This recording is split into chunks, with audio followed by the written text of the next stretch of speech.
What's up guys, Serge here. So a few days before, a report suggested that Apple is secretly working on the micro LED panels for their upcoming smartwatches and maybe for the upcoming iPhones. This news has shocked everybody as Apple did not even manage to manufacture the OLED display for its device and depends upon Samsung for that. So how's this possible? It is, as the company cannot rely upon others to manufacture components for them, and that also for a very long time. The screen tech called micro LED is similar to OLED in some aspects, but micro LED has better brightness and consumes less energy and are not susceptible to aging like OLEDs. However, it's hard for Apple to develop them as these are very complex in manufacturing.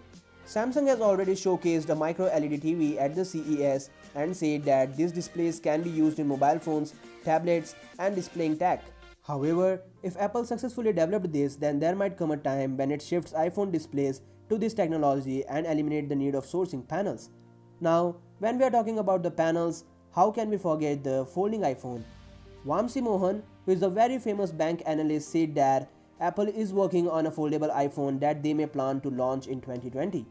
It has been rumored to the past that Apple has been working with LG Display to produce foldable displays, so product like this may not be far from reality.